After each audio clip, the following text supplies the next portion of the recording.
আরজিকর হাসপাতালে কর্তব্যরত চিকিৎসককে ধর্ষণ করে খুনের ঘটনায় তোলপাড় রাজ্য। প্রতিবাদে সামিল উত্তরবঙ্গ।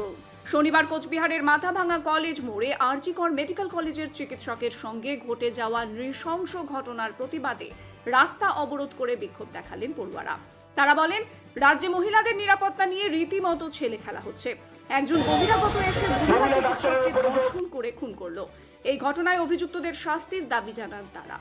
ঘটনার পূর্ণাঙ্গ তদন্তও দাবি করা হয়েছে। পড়ুয়াদের পাশাপাশি এক স্বেচ্ছাসেবী সংস্থাও সামিল হয় এই আন্দোলনে।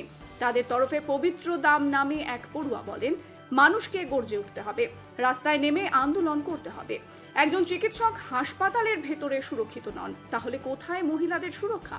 মহিলাদের প্রতি ঘটে চলা সব রকম অপরাধের বিরুদ্ধে কঠোরতম শাস্তির দাবি জানান তারা। প্রসঙ্গত, শুক্রবার সকালে আরজিকরের সেমিনার হল থেকে এক কর্তব্যরত চিকিৎসকের দেহ উদ্ধার হয়। ঘটনায় এক সিভিক ভলেন্টিয়ারকে গ্রেফতার করা হয়েছে। প্রভাবশালী ওই সিভিক ভলেন্টিয়ারের নিয়মিত যাতায়াত ছিল হাসপাতালে। সেদিনও সিসিটিভি ফুটেজে তাকে ভোরবেলা মত্ত অবস্থায় হাসপাতালে ঢুকতে দেখা যায়। 30-35 মিনিট পর বেরোতেও দেখা যায়। ঘুমের মধ্যেই ওই চিকিৎসকের ওপর সে অত্যাচার শুরু করে বলে অভিযোগ। এদিকে ঘটনায় আরজিকরের সামনে দফায় দফায় বিক্ষোভ চলছে।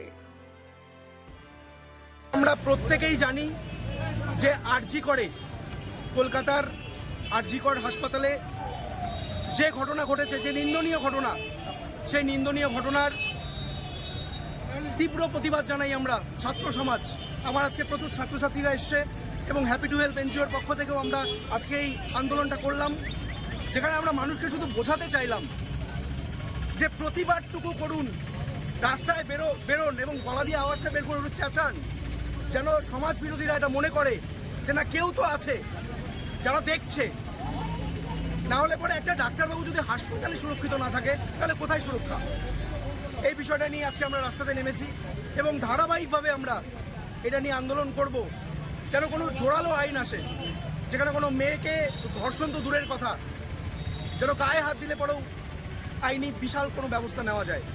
এখন টিপটিজিং তো ভরে গেছে, এগুলো নিয়েও যেন কোনো আইন আসে, ভালো কিছু আইন। এটা নিয়ে কিন্তু ছাত্রছাত্রীরা আজকে প্রচণ্ড রাগে, মানে ক্ষোভে ফুটছে সকলে, একটা উত্তপ্ত একটা আবহাওয়া। তো এই জায়গাতে দাঁড়িয়ে আজকে আমরা এই আন্দোলন করলাম। এটা সূচনা মাত্র, আস্তে আস্তে করে এই আন্দোলন কিন্তু তীব্রতার পথে এগোবে। আপনার নাম? আমার নাম প্রদীপ প্রধান।